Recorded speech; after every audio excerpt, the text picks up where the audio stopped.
You suffer most when you let everything get to you. That's the simple truth.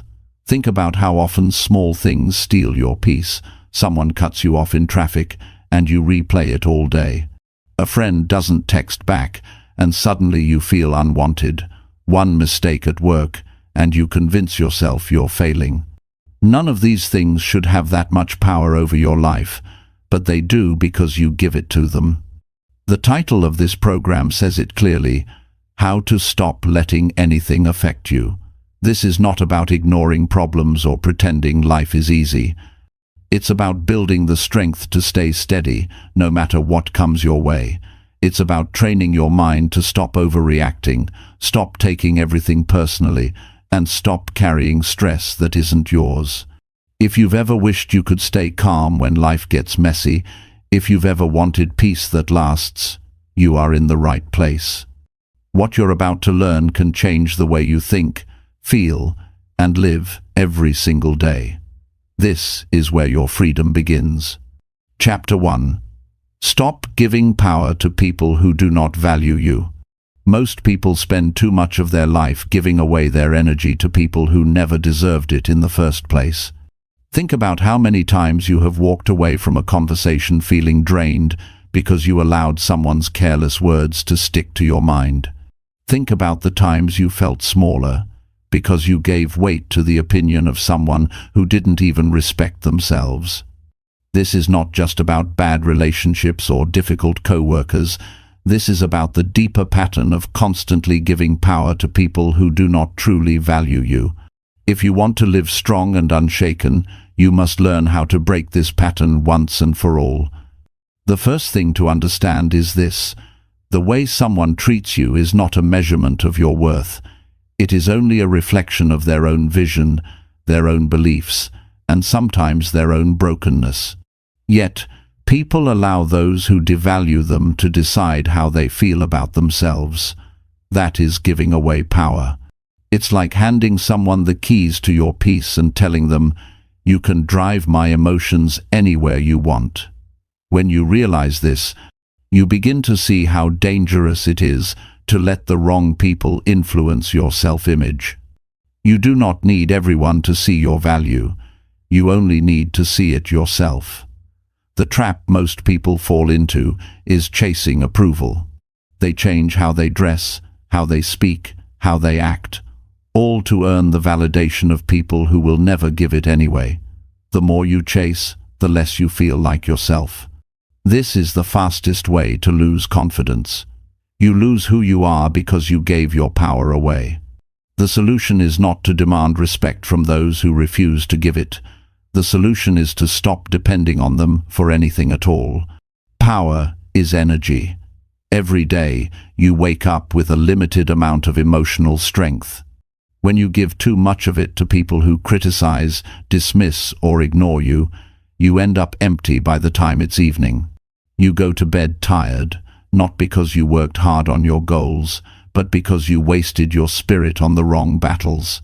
This is why it is important to pay attention to who drains you.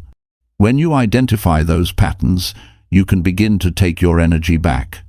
One of the most effective strategies is to stop over-explaining yourself. People who do not value you will twist your words. They will dismiss your explanations, no matter how clear. They are not listening to understand. They are listening to keep you in a place of weakness. Every moment you spend trying to justify yourself to someone who has no respect for you is a moment of power lost. Instead of explaining, redirect that energy to action. Show through your life, not your words, that you know your value. Another key step is to set boundaries without apology. A boundary is simply saying, "This is what I allow, and this is what I don't." People who don't value you will often test those boundaries. They will push back because your limits interfere with their comfort. If you fold every time someone pushes, you are once again handing them power. But if you stand firm, even when it feels uncomfortable, you are teaching them that your peace is not for sale. Boundaries protect your mind from being ruled by someone else's disregard. It is also important to study your own behavior honestly. Sometimes people give away their power not because of others, but because of habits they have created. If you always need praise to feel worthy, you will cling to anyone who gives it, even if they don't value you. If you always avoid conflict, you will tolerate disrespect just to keep the peace, even though it is slowly destroying your confidence. Facing these patterns is uncomfortable, but growth requires honesty. The more you recognize where you surrender your strength, the easier it becomes to reclaim it. There is a common belief that if you are kind enough, patient enough, or generous enough, eventually people will learn to value you. But this belief keeps many trapped in relationships and environments that are unhealthy. The reality is, kindness cannot force respect, patience cannot create appreciation, generosity cannot guarantee loyalty. Waiting for someone to value you when they have already shown you they do not is another way of giving them control. You deserve to put that energy into yourself, into your future, into the people who actually recognize your worth. When you stop giving power to people who do not value you, you will notice a shift in your emotions. Suddenly, their opinions no longer decide your mood. Their words no longer replay in your head at night. Their absence of appreciation no longer defines how you see your efforts. You begin to live lighter, freer, stronger. And the interesting thing is, the less you depend on their approval, the more you start to attract people who truly value you. Why? Because confidence is magnetic. Strength is attractive. People respect those who respect themselves. It is also important to understand the difference between rejection and redirection. When someone does not value you, it is not a sign that you are unworthy. It is a sign that your energy is meant to be placed elsewhere. Every time you stop pouring into a person who doesn't appreciate it, you create space for someone who will. This is why taking back your power is not just about protecting your peace. It is about opening the door to better relationships, better opportunities, and a better life. Think about how much more you could achieve if you stopped wasting energy on the wrong people. That energy could go into building your skills, creating stronger habits, improving your health, investing in your dreams. You could finally put your time into what matters most, instead of fighting battles that were never worth fighting. This is the real payoff of protecting your power. You don't just avoid negativity, you create the foundation for growth. Another important truth is this: not everyone will like you, and that is perfectly fine. Too many people ruin their peace by trying to be liked by everyone. But those who do not value you will find reasons to dislike you no matter what you do.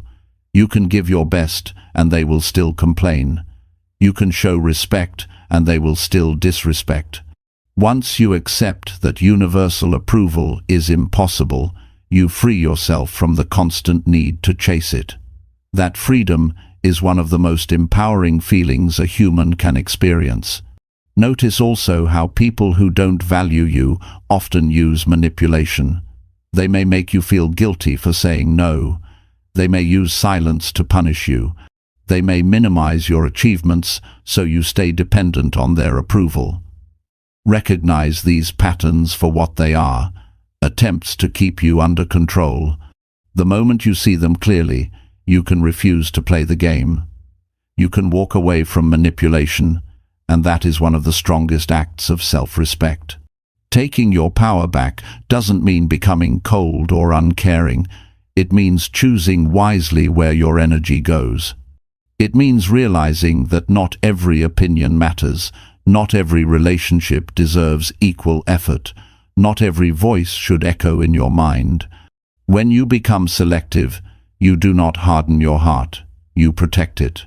You create space for peace, clarity, and true connection. Imagine waking up tomorrow and no longer carrying the weight of other people's disrespect. Imagine walking through the day and not being shaken by dismissive comments. Imagine ending your evening with a sense of calm, because you chose to give your energy only to what mattered. That life is possible, but it begins with the decision to stop giving power to those who don't value you. Every person has the right to decide how their story will unfold. If you continue giving away your strength, you allow others to write your chapters. But if you take it back, you hold the pen in your own hand. You decide the tone of your life. You decide how strong you will be. You decide who gets access to your mind, your emotions, and your energy. That choice is yours, and no one else can make it for you. So today, begin the process of reclaiming what belongs to you. Value yourself enough to stop chasing those who do not care. Respect yourself enough to enforce boundaries. Believe in yourself enough to stop explaining your worth. Your life will transform the moment you take this step. Because when you stop giving power to people who do not value you, you no longer live as a prisoner of their opinion. You live free, strong, and unshakable. Chapter 2.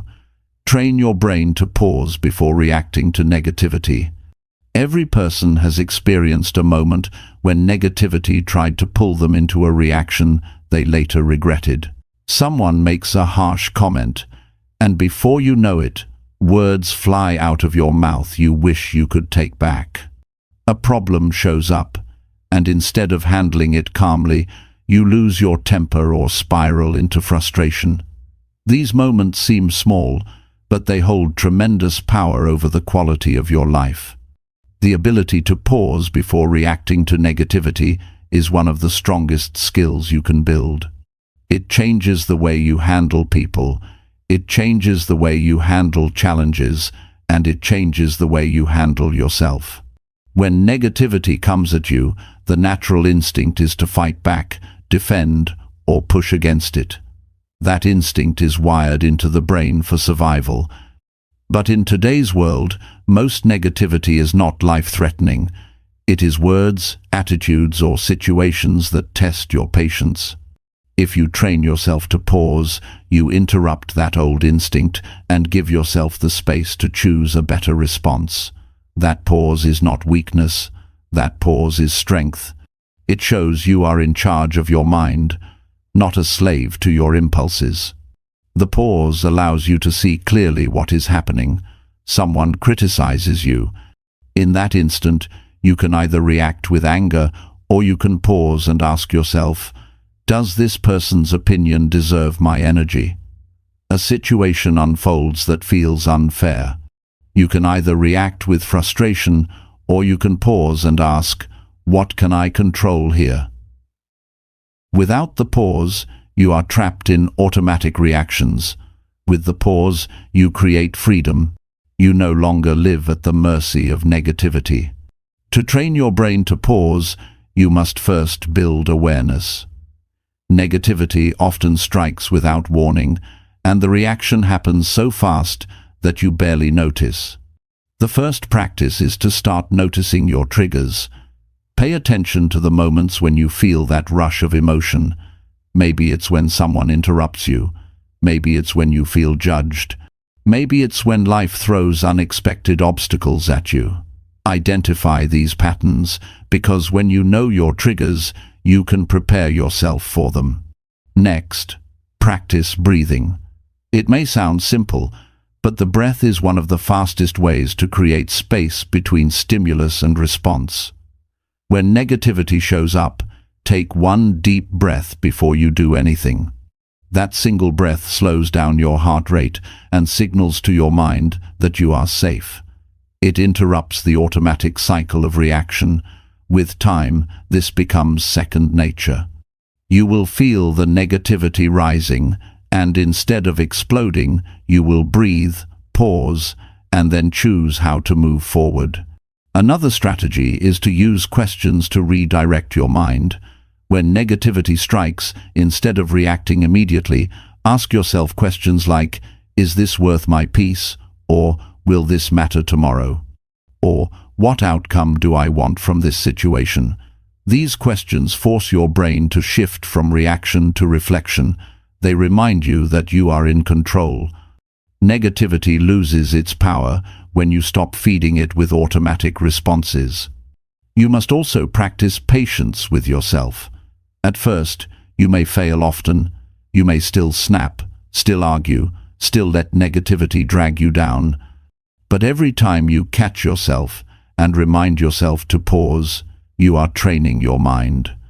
Think of it like building muscle. One workout does not transform you, but consistent effort creates lasting change. Over time, the pause becomes natural. You will begin to notice that situations that once upset you no longer control you. People who once irritated you no longer have the same effect. It is equally important to understand that pausing does not mean ignoring problems. Some people mistake calmness for avoidance. But pausing is not about running away. It is about preparing yourself to deal with problems effectively. A calm response is not silence, it is strength. When you pause, you do not suppress your feelings. You manage them, you direct them. You decide how to use them. That is emotional intelligence in action. One of the biggest benefits of pausing is clarity. Negativity clouds the mind. When emotions are high, perspective is low. You cannot see the bigger picture when anger or fear takes over. But when you pause, the fog clears. You can see what matters and what does not. You can separate truth from exaggeration. You can focus on solutions instead of being lost in problems. This clarity helps you make better decisions, protect relationships, and maintain your own mental health. Think of the impact this has on your daily life. Imagine being able to walk away from arguments without feeling the need to have the last word. Imagine being able to hear criticism without letting it ruin your confidence. Imagine facing obstacles without losing your inner peace. These are not distant dreams, they are the natural results of training your brain to pause. Another part of this practice is learning not to take everything personally. Negativity is often a reflection of the other person, not you. Their bad mood, their frustration, their harsh words usually come from their own struggles. When you react instantly, you absorb their negativity. When you pause, you recognize that what they say or do is about them, not you. That realization creates freedom. You can let their negativity pass by without carrying it. You can also train your environment to support your pause. Surround yourself with people who value calmness, not chaos. Read and listen to voices that teach patience and strength. Limit exposure to constant negativity, whether it comes from media, gossip, or toxic conversations. The more you feed your mind with peace, the easier it becomes to pause when life challenges you. Your surroundings shape your reactions more than you realize. Here is another key point. The pause is not just for negativity from others, it is also for negativity from yourself. Sometimes the harshest voice is the one inside your own head. When you make a mistake, your mind may instantly flood you with criticism. When you face a challenge, your thoughts may tell you that you can't handle it. Pausing gives you space to challenge those inner voices. Instead of reacting to your own negativity, you stop, breathe, and choose a better thought. That shift can change the entire direction of your day. Consistency is what builds mastery. Train your pause in small situations first. When someone cuts you off in traffic, pause before reacting. When a coworker says something careless, pause before responding. When plans fall apart, pause before getting frustrated. These small victories build your mental strength. With practice, you will find yourself naturally pausing even in bigger challenges. This is how you rewire your brain for resilience. Over time, the pause becomes a way of life. You stop rushing into emotional reactions. You stop giving negativity the power to control you. You move with intention, with clarity, with strength. People will notice the difference. They will see that you are not easily shaken. They will realize their negativity cannot pull you down, and you will feel the difference within yourself. The peace, the confidence, the freedom, it all grows stronger with every pause. The truth is, life will always bring negativity. You cannot control what others say or do. You cannot control every obstacle or difficulty, but you can always control your response. And that control begins with the pause. The pause is the gap where power lives. The pause is the space where freedom begins. The pause is your strongest weapon against negativity. So decide today to start training. Every negative moment is an opportunity to practice. Every time you feel triggered, see it as a chance to build strength. Every pause is progress. Every pause is proof that you are growing. Over time, you will realize that nothing outside of you can truly disturb the calm inside you unless you allow it. And when you reach that point, you have built the kind of strength that makes you unshakable, because the person who can pause before reacting is the person who controls their life. They are no longer a prisoner of moods, circumstances, or negativity. They are free, steady, and powerful, and that is the life you deserve to live. Chapter 3. Refuse to absorb stress that is not truly yours. Stress is one of the heaviest weights a person can carry, and the truth is that much of it does not even belong to us. Every day people absorb the tension, frustration, and pressure of others without even realizing it. A co-worker unloads their problems onto you, and suddenly you feel anxious though nothing in your own life has changed. A family member complains endlessly, and before long you are carrying their worries as if they were your own. Even scrolling through news or conversations online can fill you with stress that does not directly affect you. The habit of absorbing stress that is not yours is silent but powerful, and unless you learn to refuse it, it will control your mind, your emotions, and eventually your health. The first step is recognizing the difference between caring for others and carrying their burdens. Human beings are wired for empathy. You want to help, you want to be supportive, and you want to show that you care. But empathy turns into self-destruction when you begin to feel what is not yours to feel. Supporting someone is saying, "I am here for you." Absorbing their stress is saying, "I will hurt with you." When you do that over and over, you lose track of what is yours and what is theirs. That confusion creates exhaustion. Think about it. How many times have you gone to bed at night worrying about a situation that wasn't even in your hands? How often do you feel drained after a conversation where someone else poured out their negativity? That drain is not from your own challenges. It comes from taking in energy that does not belong to you. You cannot live free if you constantly carry weight that is not yours to carry. To refuse this stress, you must build strong mental boundaries. Just like you lock the door of your home at night, you must learn to close the door of your mind. Not everyone's words or moods should enter.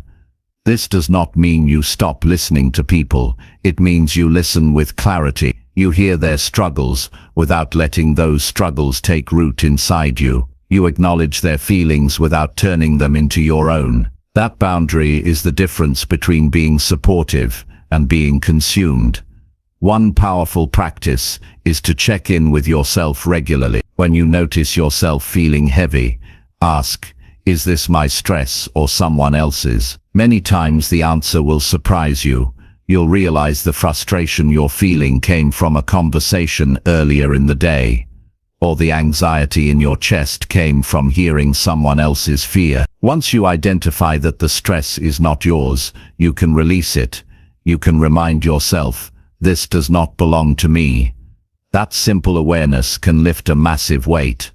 Another method is to limit exposure to constant negativity. Some people live in a cycle of stress, and they pass it on to anyone who listens. If you give them too much access to your mind, you will become a container for their problems. That doesn't help them, and it certainly doesn't help you. Choose how much time you spend with people who refuse to manage their own stress. If you cannot limit the time, then limit the emotional energy you give. Learn how to be present without being absorbed.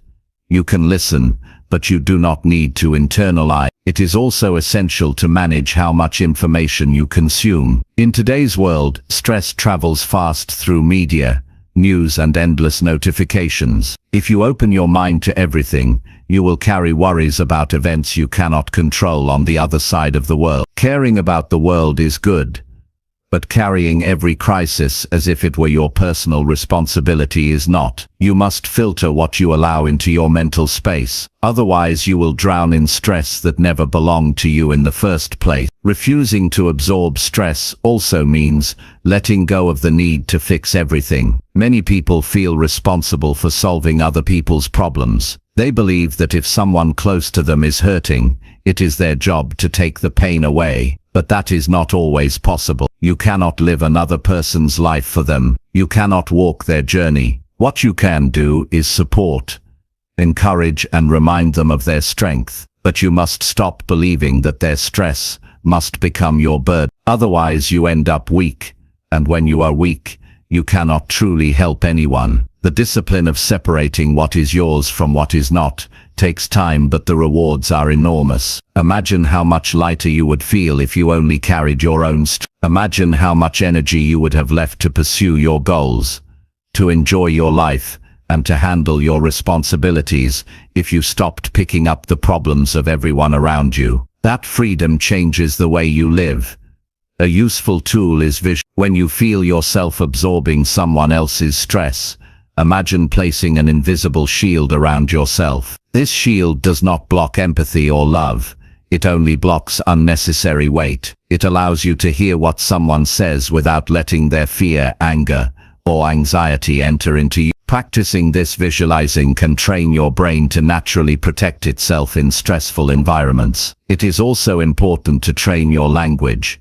Words shape your emotions. When someone tells you about their problems, notice what you say to yourself afterward. Do you say, "Now I'm worried too"?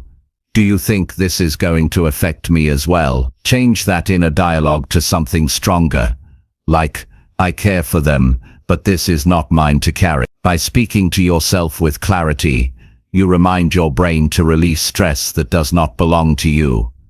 You must also stop rewarding people who constantly pass their stress on to you. If you always absorb, always react, always take on their problems, you become their outlet. They will keep coming back because you keep taking it in. Instead, model calmness. Show them that you can listen without collapsing. Teach them through your behavior that problems can be faced without transferring the pain onto others. When you refuse to absorb, you break the cycle. Pay attention also to your body. Stress that is not yours shows up physically. You may feel tension in your shoulders after a conversation. You may notice a heavy feeling in your chest after hearing complaints. You may find your thoughts racing after being around negative people. These are signs that you absorbed something. When you notice these signs, pause, breathe, and release. Do not carry it forward into the rest of your day. Your body will thank you for creating that release. Another practice is to replace absorption with action. If you find yourself feeling stressed from someone else's burden, instead of sitting in that stress, take a constructive step. Encourage them, offer a resource, or set a small boundary. Action creates movement, while absorption creates stagnation. By acting, you stay in your own power instead of drowning in what belongs to someone else. The most powerful reminder is this: you are not responsible for the emotional state of every person you meet. You are responsible for how you manage your own When you take care of yourself, you show others what it looks like to live with strength. That example is more valuable than carrying their stress for them. People learn more from your calmness than from your exhaustion. Over time you will see the transformation. You will walk away from draining conversations, still feeling light. You will face chaotic environments without losing your center. You will offer help without being pulled under by someone else's storm. That is what it means to refuse stress that does not belong to you. You become someone who can stand in the middle of pressure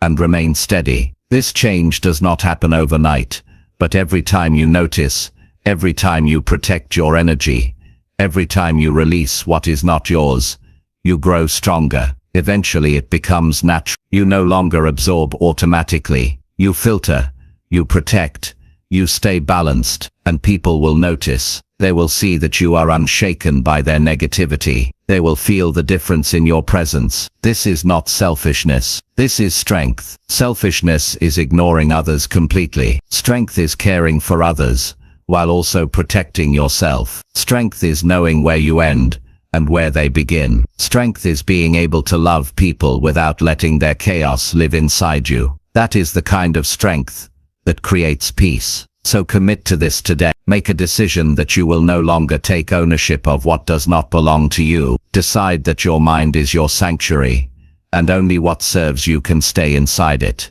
Choose to offer compassion without carrying unnecessary, and remember that every time you refuse to absorb stress that is not truly yours, you build a life where peace and clarity guide your every step. Chapter 4. Cut emotional ties to outcomes you cannot fully control.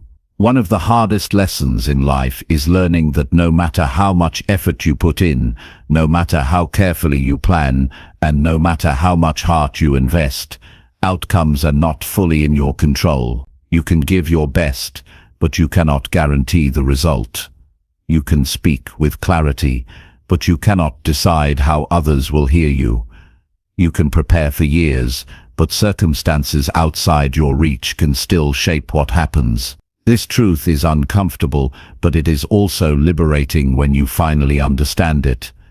The suffering comes not from effort itself, but from being emotionally tied to the outcome you cannot command. If you want to stop letting things affect you, you must cut those ties and learn to focus on what is within your reach. Most people live with constant stress because they cling too tightly to results. They believe happiness will come only when things unfold exactly as they imagined. They set expectations for how a conversation should go, how a relationship should feel, how a career should progress, and when reality does not match the picture in their mind, they collapse inside. They feel defeated, disappointed, sometimes even broken. What they miss is that the outcome was never theirs to hold. The process, the effort, the action, those belong to you. The final result does not. You cannot control whether someone appreciates your hard work. You cannot control whether a job opportunity falls through. You cannot control whether someone responds with kindness or with rejection. And yet, people tie their self-worth, their peace, their energy to these things. The danger is that when the outcome doesn't match their hope, their confidence collapses. They see it as failure, when in truth it was just life playing out in ways beyond their reach. Cutting emotional ties to outcomes does not mean you stop caring, and it does not mean you stop trying. It means you learn to invest fully in the process, while letting go of the need to dictate the result.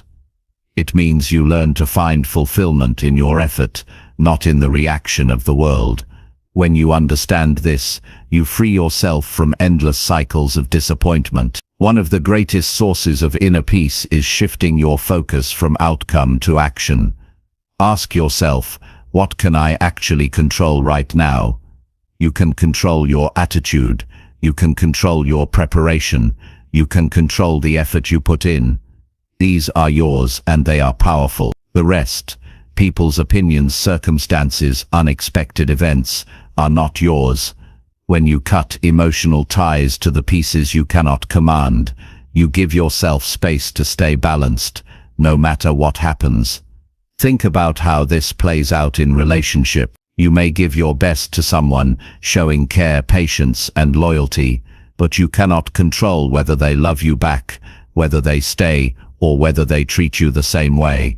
If your emotions are tied to their actions, you hand them control of your peace. But if your focus is on being true to yourself, on showing love without expecting to own the outcome, you stay strong regardless of what they choose. That strength is freedom. This same principle applies to work. You can prepare, study, put in long hours, and sharpen your skills. That is your responsibility. But the promotion, the recognition, the applause, these are not guaranteed. If you tie your worth to them, you will live in constant frustration. If you tie your worth to your growth and discipline, you will always feel steady, even when outcomes take time or arrive in unexpected forms. The mind loves to create stories about how things should go. It writes a script in advance, and then clings to that script, but life rarely follows that exact script. The more you demand that it does, the more you suffer. Cutting emotional ties means accepting that life will often surprise you. Some surprises will feel painful, some will feel like blessings, but all of them are part of the reality you must face. If you stop fighting reality and instead focus on your response, you will find peace that others cannot shake. A practical way to begin cutting ties is to practice detachment.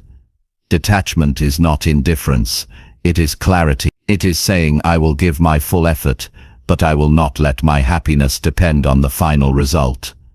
It is saying, I care deeply about this, but I will not collapse if it turns out differently than I hoped. This mental shift allows you to move through life with strength instead of fragility. Notice how often your mind attaches to outcomes. You hope someone praises you, and when they don't, you feel invisible. You hope your plan goes smoothly, and when it doesn't, you feel frustrated. Each of these is an attachment. By observing them, you gain power over them. You can say to yourself, I see the hope, I feel the expectation, but I will not tie my peace to it. Over time, this becomes a habit.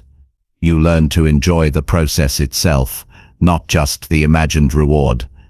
Cutting ties also protects you from overthinking. Much of overthinking comes from replaying what you wanted to happen versus what actually happened. You replay conversations, wishing you had said something different. You replay decisions, wishing you had chosen another path. But all of this is wasted energy, because the outcome has already passed. When you cut emotional ties, you release the need to replay. You say, I gave my best, and that is enough. That mindset keeps your energy in the present, where it can actually create change. This practice requires courage. It is easier to live in the fantasy that you can control everything if you just try hard enough, but that fantasy only leads to exhaustion. Real courage is admitting, I cannot control everything, but I can control myself. That honesty builds resilience. It allows you to face setbacks without falling apart, because you no longer see them as personal failures. You see them as part of the larger flow of life, and you keep moving forward. Another powerful tool is gratitude. When you are grateful for the effort you gave, for the lessons you learned, and for the strength you built along the way, outcomes lose their grip on you. Gratitude shifts your attention to what you have instead of what you lack. It creates a sense of fulfillment that no external result can take away. When you live in gratitude, even outcomes that do not match your hope can feel meaningful because they taught you something valuable. Think also about how much energy is wasted by worrying about future outcomes. People spend hours, days, sometimes years, stressing over what might happen. Most of those scenarios never even occur. By tying their emotions to imagined outcomes, they live in fear instead of in action. The cure is to bring your attention back to the present moment. Ask, what step can I take right now? That step is yours, the rest is not. And when you practice this, worry loses its power. Cutting emotional ties is not about lowering your standards. It is about raising your strength. You still aim high, you still dream big, you still set goals, but you do not let the result control your state of mind. You give your best, and then release. That release is not giving up, it is letting go of the illusion of control, and in that release, you find freedom. Imagine how much lighter your life would feel if you stopped carrying the pressure of outcomes you cannot command. Imagine being able to give your best to a project, and even if the recognition never comes, still feeling proud of your effort. Imagine loving someone deeply, and even if they do not return it, still standing firm in your own worth. Imagine pursuing a dream, and even if the path twists in ways you did not expect, still finding meaning in every step. That is what life looks like when you cut emotional ties to outcome. This is not easy, but it is necessary. The alternative is a life where every disappointment breaks you, every rejection crushes you, every twist of fate steals your peace. No one can live free under those conditions. But the moment you cut those ties, you take back your power. You are no longer tossed around by forces outside your reach. You are steady, you are grounded, you are in control of yourself. So the challenge is simple but powerful. Focus on what is yours and release the rest. Take ownership of your effort, your growth, your mindset. Release the need to own the outcome. That choice will give you a strength most people never discover. Because while the world is full of chaos, your inner world can remain calm. And when you live that way, nothing can truly affect you. Chapter 5. Break free from the trap of always taking things personally. Taking things personally is one of the fastest ways to lose peace of mind. It turns simple moments into heavy burdens. Someone doesn't smile at you and suddenly you feel rejected. A coworker forgets to acknowledge your effort and you feel invisible. A stranger makes a rude remark and you carry it for days as if it defines who you are. When you make everything about yourself, you hand over your happiness to the moods, words and actions of others. Breaking free from this trap is not about ignoring people. It's about learning to separate your identity from the way others behave. The reality is that most of the time people's actions have very little to do with you.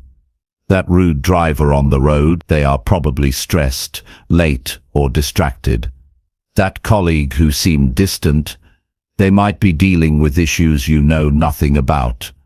That friend who cancelled plans, they may be struggling with their own priorities. But when you take it personally, you interpret all of it as proof that you are not good enough or not worthy of respect. You turn other people's behavior into evidence against yourself. That interpretation is what hurts, not the action itself.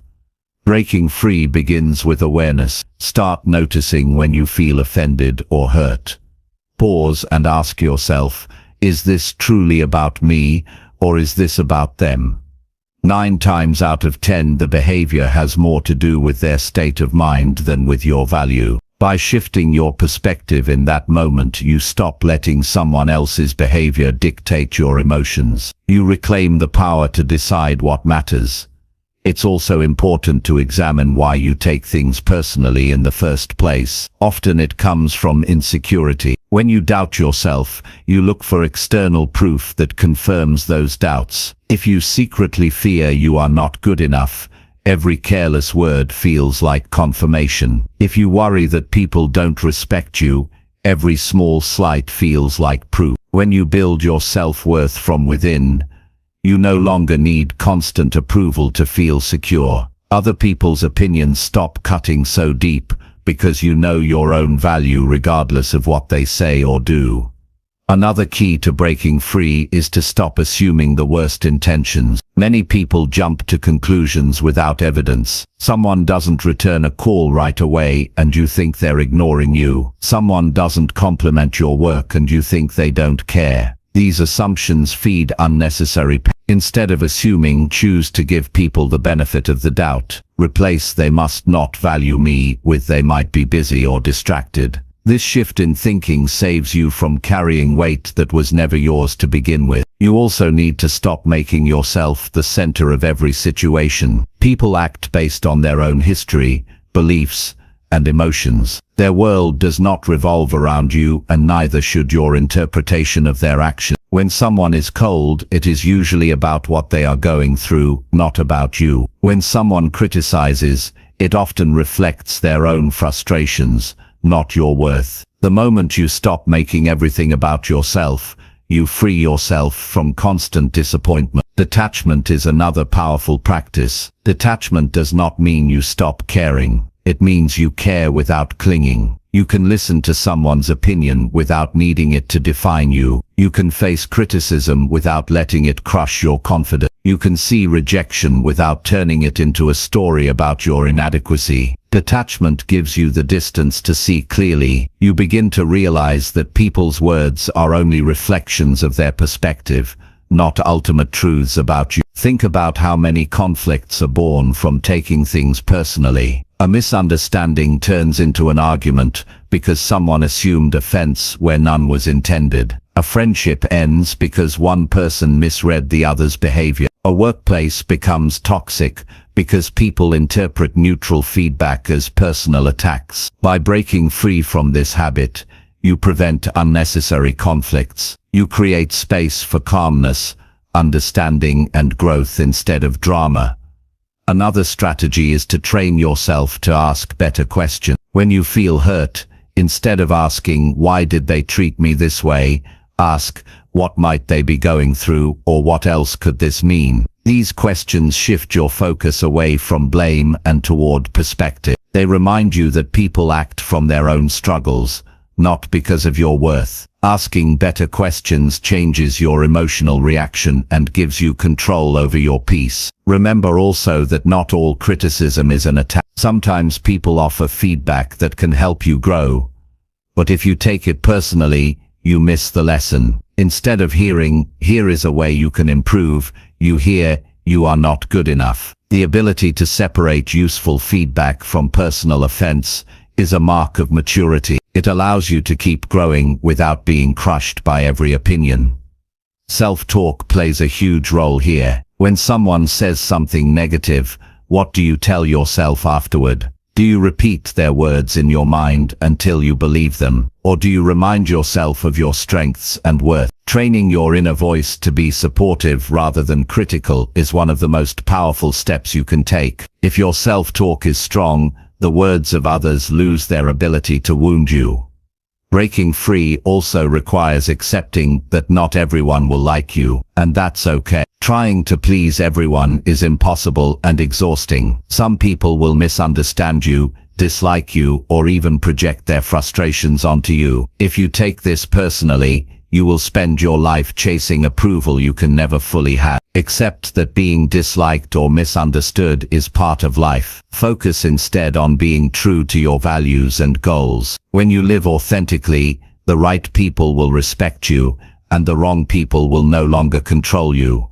It helps to practice shifting attention back to what matters. When you feel caught up in taking something personally, pause and redirect your energy toward your priorities. Work on your goals. Invest time in meaningful relationships. Take care of your health. The more focused you are on growth, the less room you have to dwell on what others say or do. Energy invested in building yourself leaves little left for unnecessary hurt. Another powerful tool is perspective through time. Ask yourself, will this matter a week from now, a year from now, 5 years from now? Most of the things you take personally will not matter in the long run. They are small bumps in the road, not defining moments. By reminding yourself of this, you shrink the power of those moments. You stop magnifying them into something larger than they deserve to be. Breaking free from this trap also means learning to forgive quickly. Holding grudges is another form of taking things personally. You replay the hurt over and over, giving it more power than it deserves. Forgiveness is not about excusing someone's behavior. It is about releasing yourself from carrying their negative. When you forgive, you choose freedom over bitterness. You choose peace over pain. You must also learn to build resilience through practice. Each time you refuse to take something personally, you grow stronger. Each time you choose to see someone's behavior as a reflection of them rather than of you, you train your mind to stay steady. Over time you notice that things which once upset you no longer hold the same power. That progress is proof of your growth. Imagine what your life would feel like if you no longer carried offense at every turn. Imagine walking into work and not being shaken by someone's bad mood. Imagine facing criticism with curiosity instead of defensive. Imagine moving through your day, free from the constant weight of other people's actions. That life is possible when you break free from taking things personally. This change won't happen overnight, but with consistent practice, you can transform the way you experience life. You will begin to respond with calm instead of overreaction. You will stop wasting energy on assumptions and offense. You will save your focus for what truly matters. And most importantly,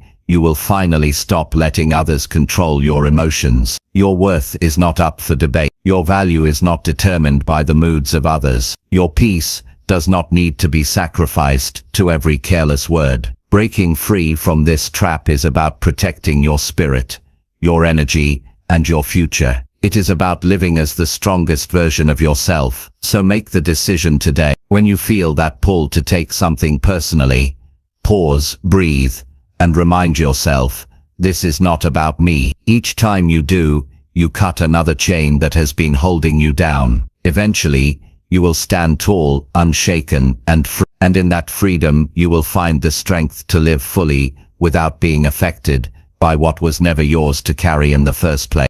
Chapter 6. Master the skill of staying neutral in heated situations. When emotions run high, most people lose their balance. Heated situations trigger the instinct to fight, defend, or lash out. Words are spoken that cannot be taken back. Reactions create damage that takes much longer to repair than the situation itself. This is why mastering the skill of staying neutral is one of the most powerful abilities you can develop. Neutrality does not mean weakness. It does not mean indifference. It means holding steady when others are losing control. It means keeping your mind clear when everyone else is clouded by emotion. Neutrality is a strength that allows you to guide situations instead of being dragged by them. Heated situations come in many forms. It may be an argument with a partner, a disagreement at work, or a confrontation with a stranger. In each case, the energy can escalate quickly. When someone raises their voice, your natural response is to raise yours. When someone attacks your character, your first instinct is to defend fiercely. But this instinct almost always makes things worse. You match their fire with your own, and the flames grow. By the end, nothing is solved, and both sides walk away hurt. Staying neutral interrupts this destructive cycle. It keeps the fire from spreading and allows resolution to become possible. Neutrality starts with mastering your own inner reactions.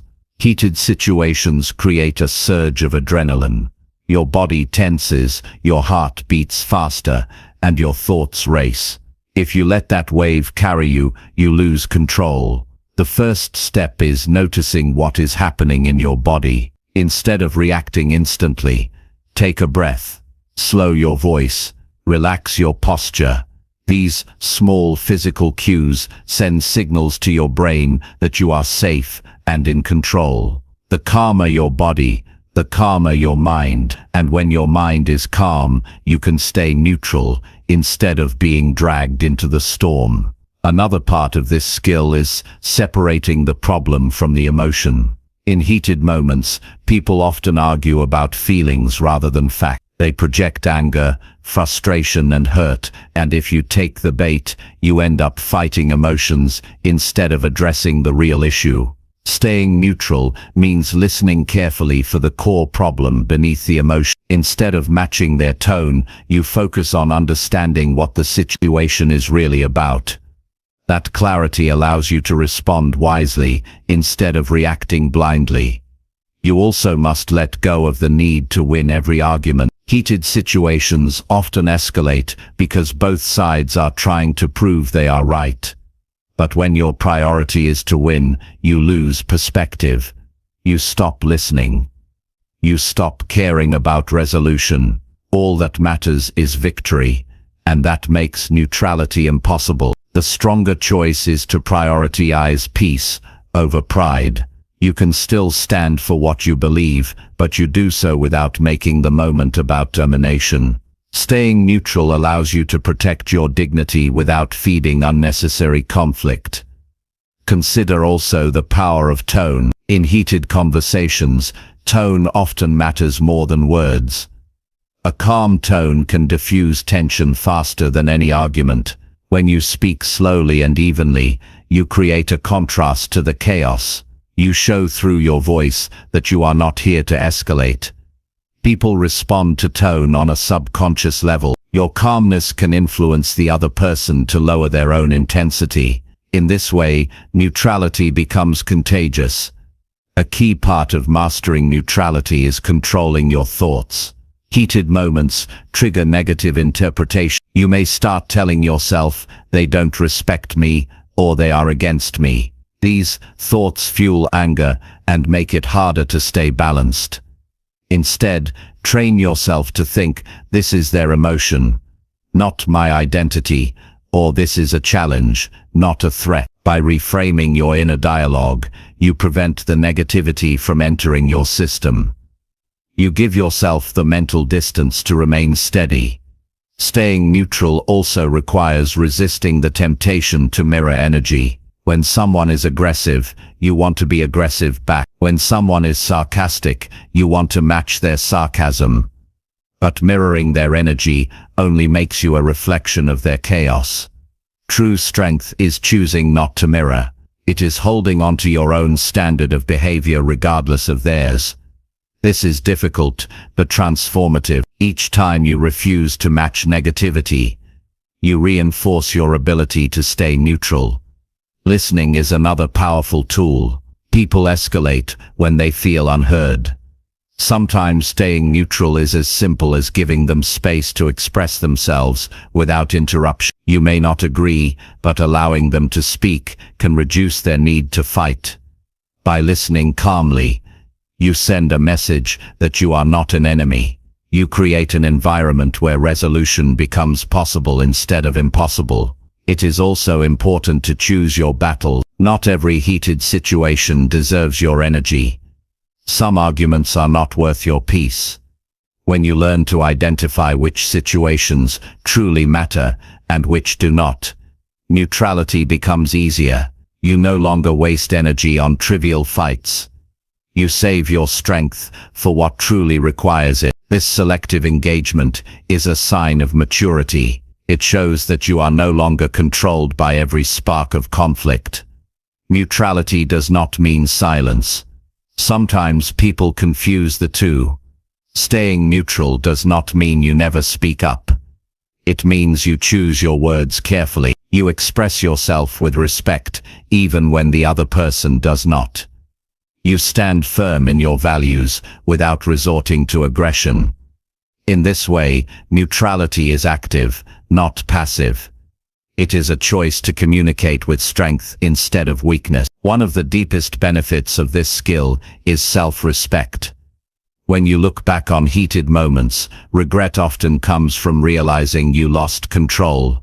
You replay your words, your tone, your reactions, and wish you had handled it differently. By staying neutral, you prevent that regret. You walk away knowing you stayed true to yourself. That builds confidence and strengthens your self-image.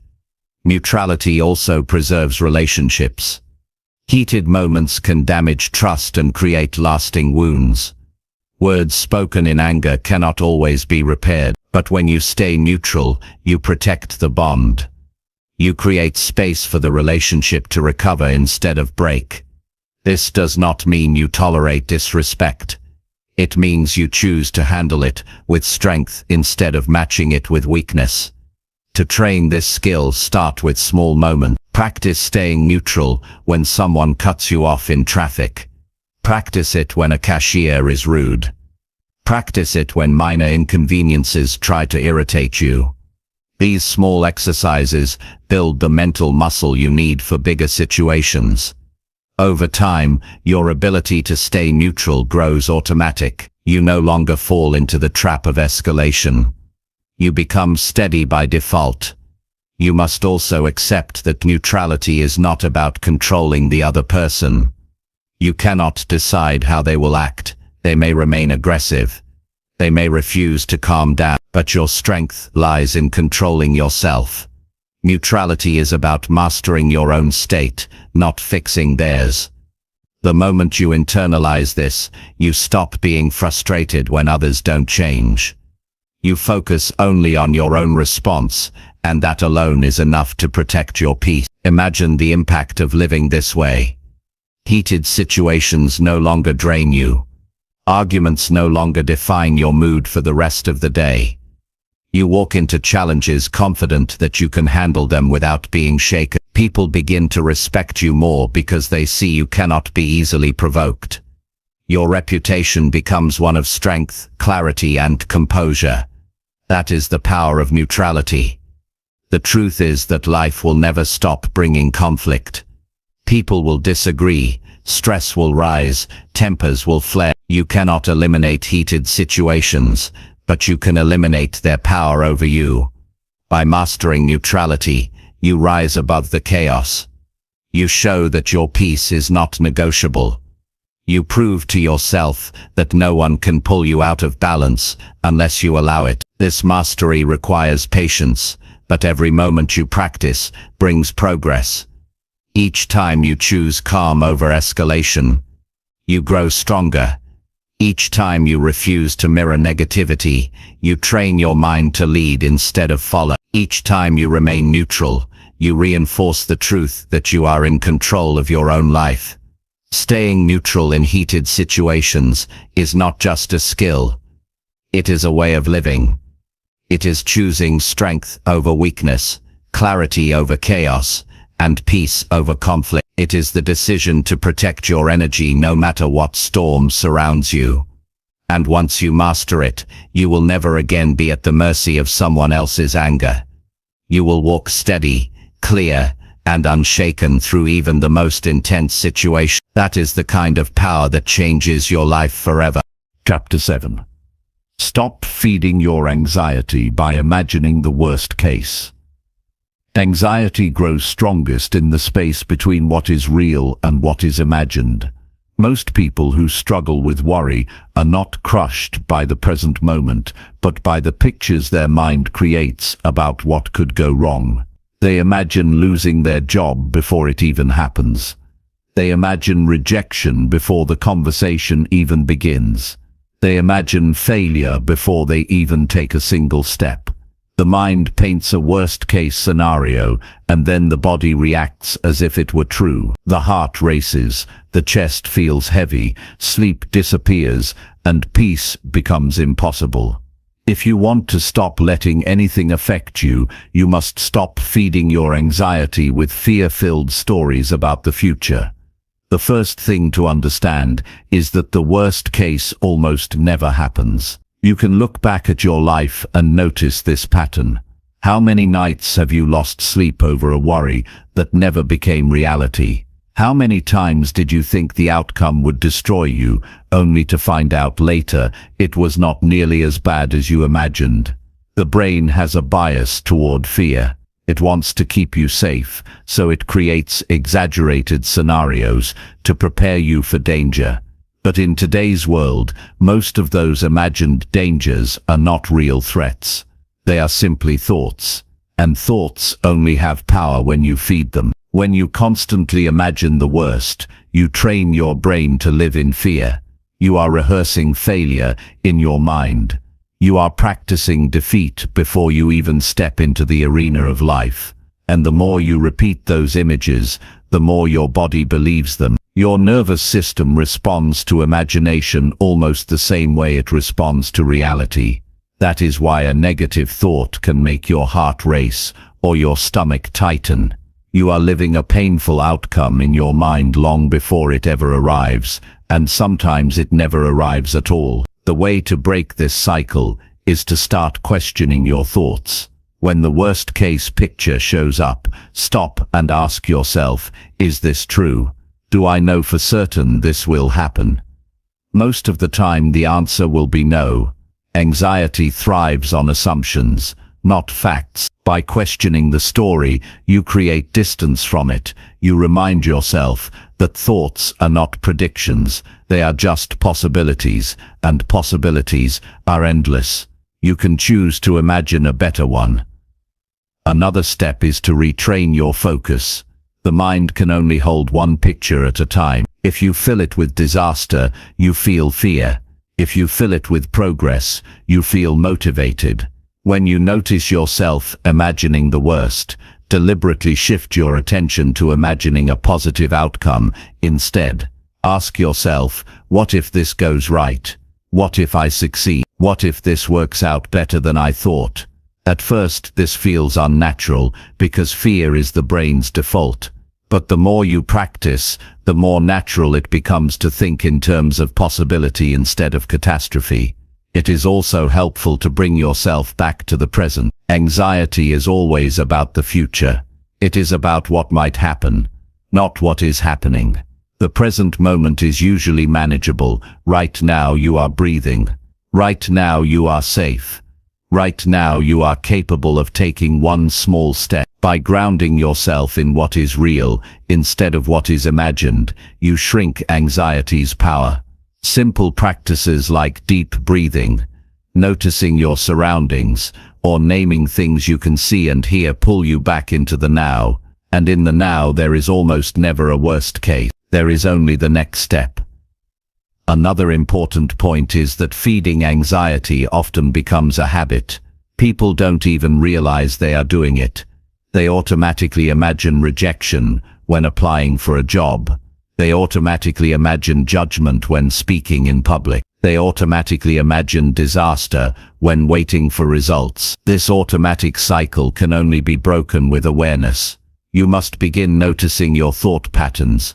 Each time you catch yourself feeding a worst-case scenario, pause and redirect. That pause weakens the habit. That redirection creates a new pathway in the brain. Over time, the old habit fades, and a new one takes its place. It's also important to separate preparation from worry. Some people justify their anxiety by saying they are just preparing for the worst. But preparation is practical, while worry is destructive. Preparation says, I will take steps to be ready. Worry says, I will replay the problem endlessly, without taking action. One strengthens you, the other weakens you. If you are truly preparing, you feel calmer because you know you are ready. If you are just worrying, you feel drained because you are doing nothing but imagining. The key is to stop mistaking worry for preparation. Preparation ends with action. Worry ends with exhaustion. You can also learn to reduce anxiety by managing your environment. Being surrounded by negativity fuels your imagination with more material for worst-case thinking. If you spend time with people who always complain or expect failure, your mind will mirror their outlook. If you constantly consume negative news, your imagination will always jump to disaster. Protecting your mental environment is essential. Feed your mind with encouraging voices, inspiring stories, and reminders of progress. Surround yourself with people who see possibilities instead of only problems. This shifts your imagination away from fear and toward hope. Another powerful practice is writing your thoughts down. When your anxiety is stuck in your head, it feels endless. But when you put it on paper, you see it for what it is, a collection of words and images. Write out the worst-case scenario that's haunting you, and then challenge it. Ask, what evidence do I have this will happen? What other outcome is possible? What small step can I take right now to move forward? This exercise takes the fear out of the shadows and into the light, where it loses much of its power. Physical habits also matter. Anxiety feeds off a restless body. If you are sleep-deprived, inactive, or constantly tense, your brain is more likely to create fearful stories. But if you move your body, rest properly, and release tension, your mind calms down. Simple activities like walking, exercising, or stretching release built-up stress and signal safety to your brain. A calm body supports a calm mind, and a calm mind does not run to the worst case as quickly. Another key idea is acceptance. Often, people fight their anxiety with resistance. They say, I shouldn't feel this way, or I need to stop these thoughts immediately. That resistance creates more pressure, which increases the anxiety. Instead, acknowledge the thought without judgment. Say to yourself, "This is just my mind imagining again." Then let it pass. When you stop wrestling with the thought, it loses strength. Acceptance is not surrender, it is simply refusing to fuel the fire with resistance. You must also remember that you are stronger than your worst-case imagination. Even if the worst happened, you have faced challenges before and survived. You have overcome obstacles that once felt impossible. The same strength would rise again if you needed it. Reminding yourself of your resilience weakens the fear. It tells your brain, "Even if it doesn't go as planned, I will handle it." This belief takes away the power of worst-case thinking, because you no longer see it as the end, you see it as something you could overcome if needed. The freedom from anxiety comes not from eliminating every fearful thought, but from refusing to feed them. The thought may still appear, but you do not need to water it with attention. You do not need to rehearse it 1,000 times.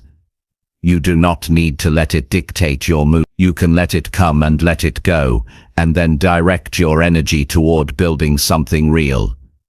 That is the practice of mastery. Imagine how different your life would feel if you no longer rehearsed failure every day. Imagine applying for opportunities with confidence instead of dread. Imagine facing conversations without carrying the weight of imagined rejection. Imagine walking into challenges believing in possibility instead of being crippled by fear. That life is not far away. It begins the moment you stop feeding your anxiety. Anxiety will always try to visit, but you decide whether it stays. It knocks on the door of your mind with worst-case pictures. If you keep inviting it in, it will take over your house. If you acknowledge it and then close the door, it passes by. This choice is yours every single day, and each time you choose not to feed it, you build a stronger, calmer and more resilient mind. The truth is, life is too short to live inside fears that never come true.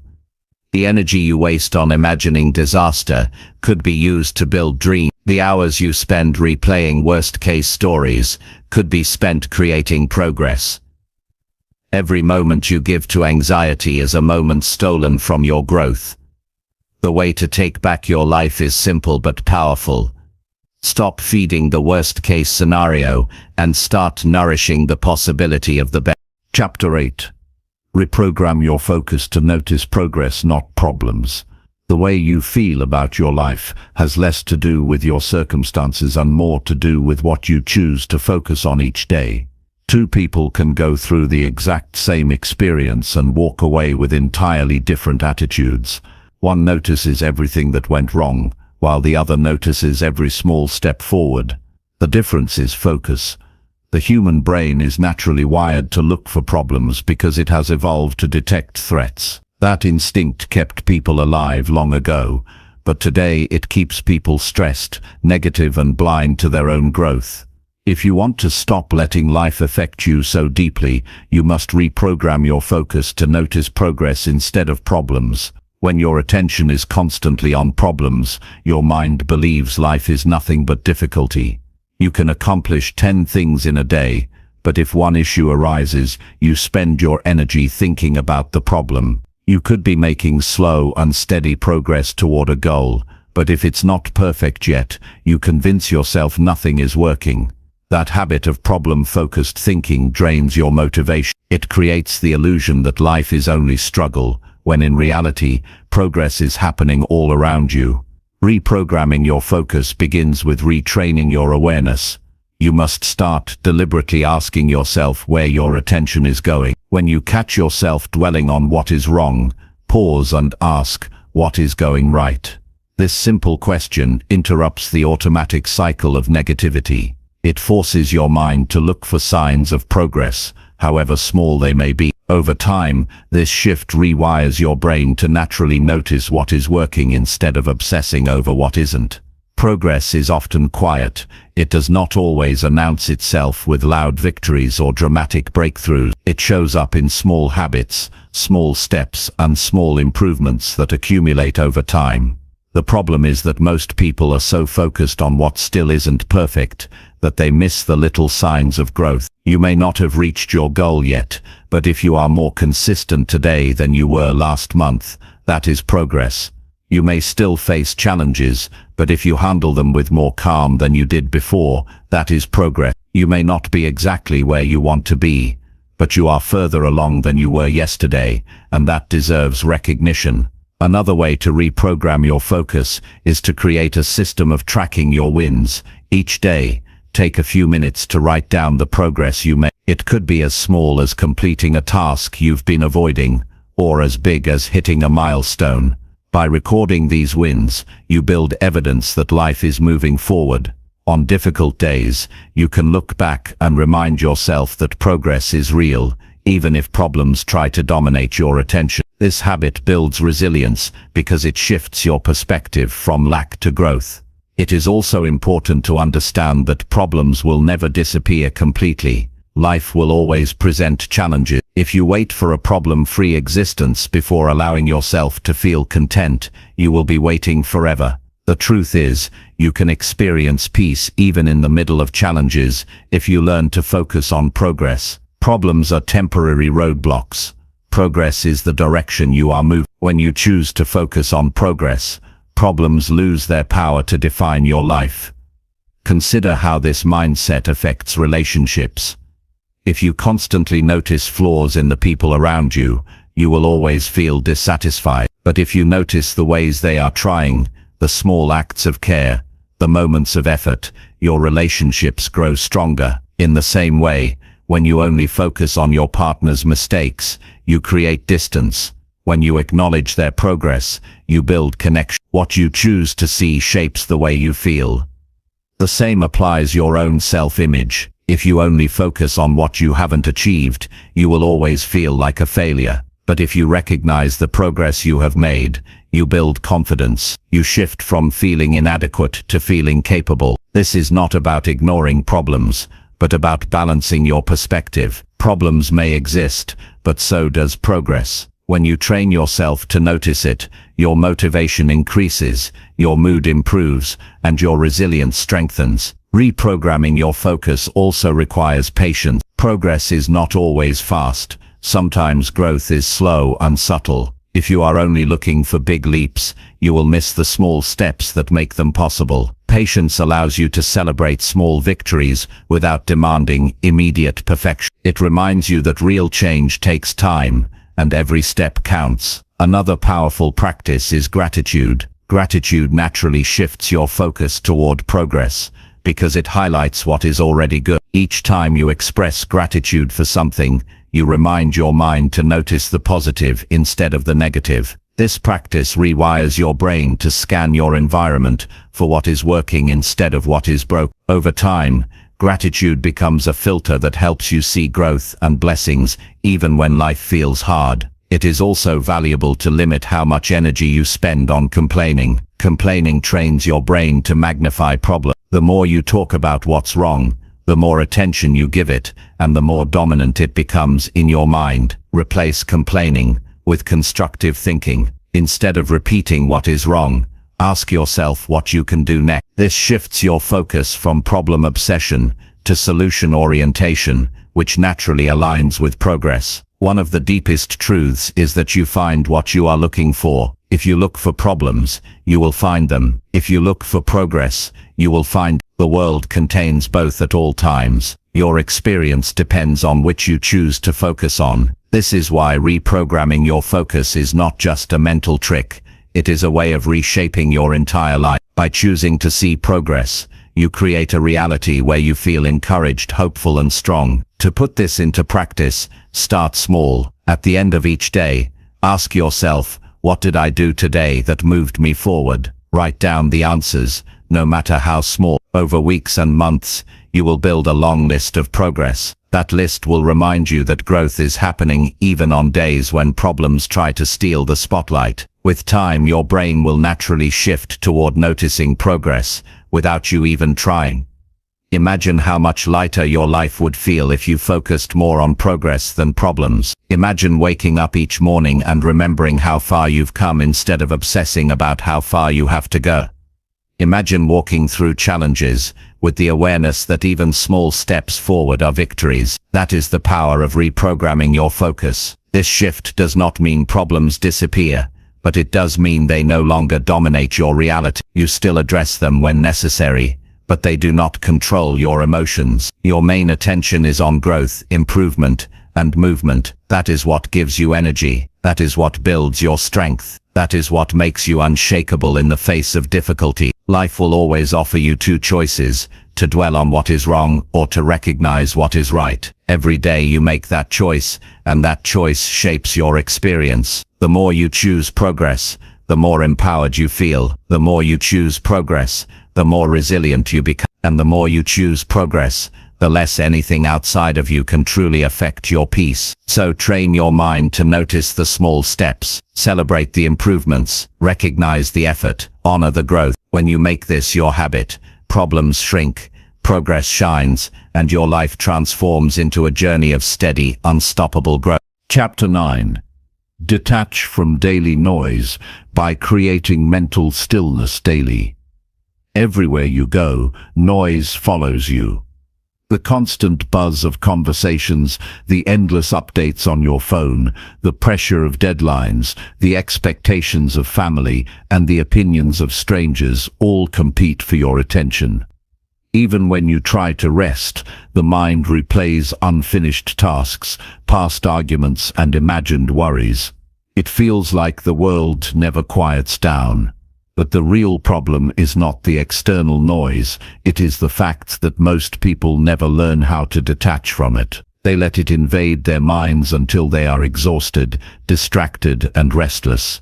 If you want to protect your peace and stop letting everything affect you, you must create mental stillness every single day. Mental stillness is not about isolating yourself from the world or living without responsibility.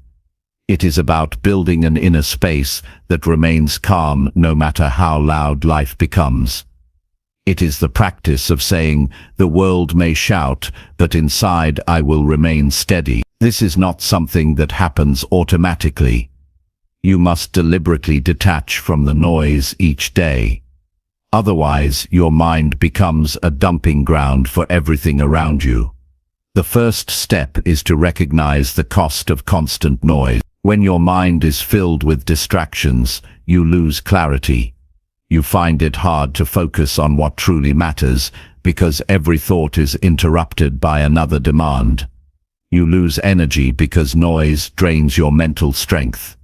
You lose peace because you never give your brain the chance to settle. Living in noise all the time is like trying to see your reflection in water that is always stirred up. Until you create stillness, you will never see yourself clearly. One of the most powerful ways to detach is to create moments of intentional silence. This means turning off the television, putting the phone down, stepping away from endless conversations, and simply sitting in quiet. At first, it may feel uncomfortable because you are so used to noise, but the discomfort is proof that you need it. Over time, silence becomes not an absence of sound, but a presence of peace. In silence, your mind rests, your thoughts organize, and your emotions settle. Breathing is another gateway into mental stillness. When life feels overwhelming, your breathing becomes shallow and quick, which only fuels the feeling of chaos. By slowing down your breath, you send a message to your nervous system: I am safe, I am calm. Even a few minutes of focused breathing can quiet the noise in your head. Each slow inhale and exhale creates space between you and the outside world. In that space, you find clarity. Another practice is to spend time in nature. Daily life surrounds you with artificial noise, machines, notifications, and chatter. Nature offers a different rhythm. The sound of wind, the sight of trees, the rhythm of waves, or even just the sky above you helps reset your nervous system. Being outside reminds you that life is bigger than the demands of the moment. It gives you perspective, and perspective quiets the unnecessary noise. Stillness can also be created through writing. When your mind feels cluttered, put your thoughts on paper. Writing them down takes them out of your head and organizes them where you can see them. This release reduces the noise because it prevents your thoughts from spinning endlessly inside. Some people do this in a journal, others by simply jotting down what they are feeling. The goal is not perfection, it is release. When your mind is no longer holding everything, stillness has room to grow. Detaching from noise also requires setting boundaries with technology. The modern world thrives on keeping you plugged in, but constant notifications keep your brain on edge. If you never unplug, you never truly rest. Choose times each day when you disconnect from screens. Protect your mornings by not starting the day with social media. Protect your nights by shutting off devices before bed. These small boundaries train your mind to settle instead of always expecting stimulation. Meditation is another powerful tool for creating mental stillness. You do not need to be an expert or sit for hours. Even a few minutes of sitting quietly, focusing on your breath, and observing your thoughts without judgment can make a difference. Meditation teaches you to detach from noise by showing you that thoughts can come and go without needing to control them. Over time, your mind learns to stay calm, even when the world around you is chaotic. Another practice is learning to say no. Many people live in noise because they agree to too many demands. Every yes adds more voices to your mind, more responsibilities, more opinions, more obligation, but not every request deserves your energy. Saying no is not selfish, it is necessary. Each no creates space for stillness. Each no protects your focus. Each no strengthens your ability to live in alignment with what matters most. Mental stillness is also strengthened by gratitude. Noise thrives on dissatisfaction. It constantly tells you what you lack, what is wrong, what needs fixing. Gratitude quiets that voice by reminding you of what is already good. When you pause to notice the things you are thankful for, the noise loses volume. Gratitude centers you in the present moment, which is always quieter than the imagined chaos of the future. You can also create rituals that signal your mind to detach. For some, it may be making tea and drinking it slowly without distraction. For others, it may be a walk at the same time each day. Rituals work because they train your mind to associate certain actions with calm. The more you repeat them, the faster your brain knows it is time to let go of noise. It is important to understand that mental stillness does not mean the absence of thought. Your mind will always generate thoughts. Stillness is about not letting those thoughts control you. It is the ability to watch them pass without attaching to them. This shift takes practice, but once you learn it, you discover freedom. The thoughts can come, but they do not disturb your peace. Consider how different your life would feel if you created stillness each day. Instead of waking up overwhelmed, you would begin your mornings with clarity. Instead of being drained by endless distractions, you would move through your day with focus. Instead of ending your nights restless, you would sleep with a calm mind. This is not a distant dream. It is available to you the moment you commit to detaching from noise. The truth is that the world will never stop being noisy. People will keep talking. Notifications will keep buzzing. Problems will keep appearing. But you do not need to absorb it all. You can choose to step back, create silence, and build an inner sanctuary of calm. That sanctuary becomes your greatest strength.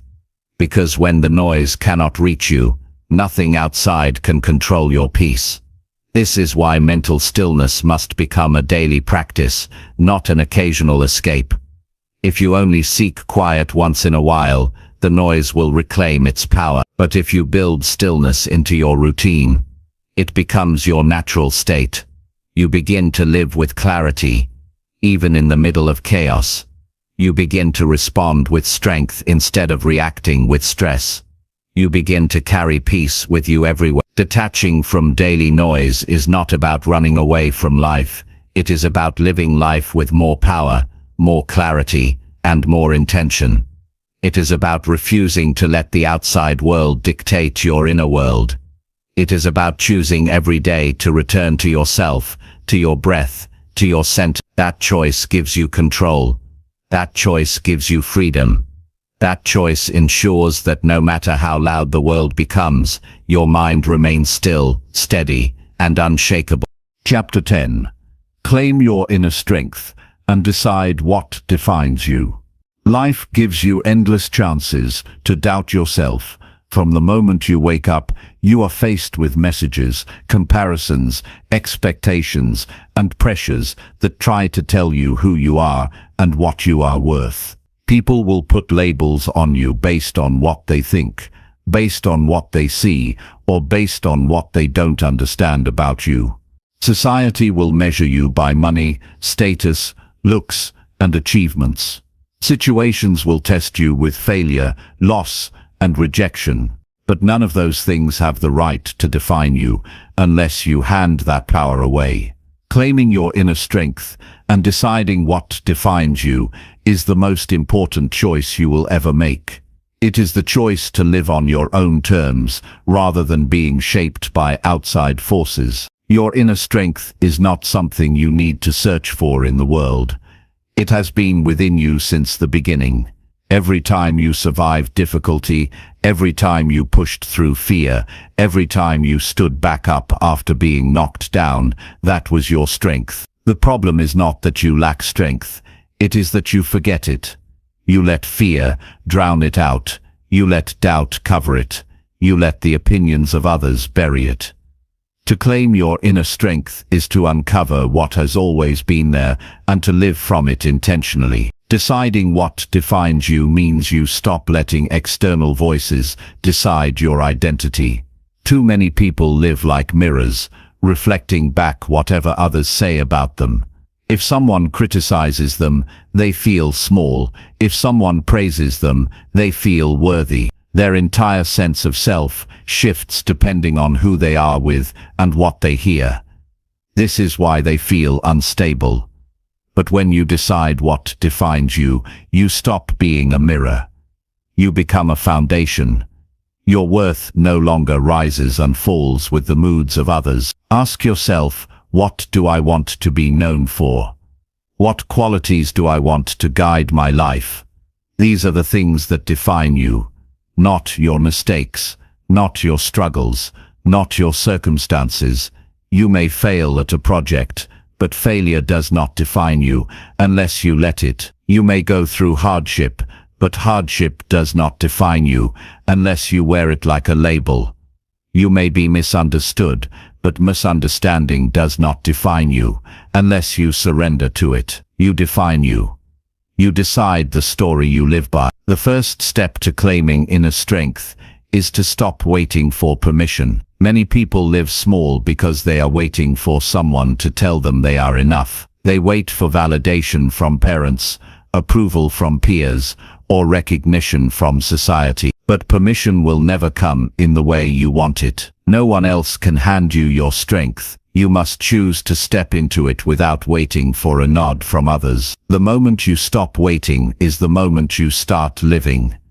You also claim your strength by refusing to be reduced to your past. Everyone has mistakes, regrets, and chapters of life they wish they could rewrite. But if you carry those chapters as your definition, you will always feel stuck. The truth is, your past explains you, but it does not define you. You are more than your worst moment. You are more than the opinions formed about you years ago.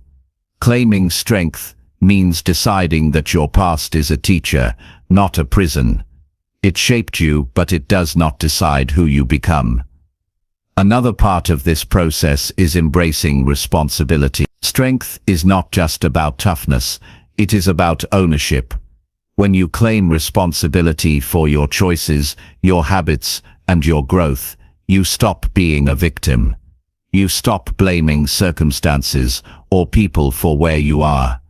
Victimhood takes away your power, but responsibility gives it back. By saying, I will decide how I respond, I will decide what I build, I will decide who I become, you stand in your strength.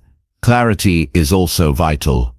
If you don't clearly decide what defines you, the world will decide for you. Society will tell you it's money. Strangers will tell you its appearance. Workplaces will tell you its productivity. But you can decide something deeper. You can decide that you will be defined by resilience, by kindness, by discipline, by integrity. When you choose these qualities, you anchor your life to values that cannot be taken away. Money can be lost, looks can fade, jobs can change, but values remain steady. That is why they must be the core of your definition. Strength also comes from refusing to hand control of your identity to other people. People may misunderstand you, misjudge you, or underestimate you. Let them. Their perspective does not diminish your reality. You do not need to fight every misunderstanding or defend yourself against every opinion. The more you try to control what others think, the weaker you become, because you are basing your worth on their approval. Real strength is quiet.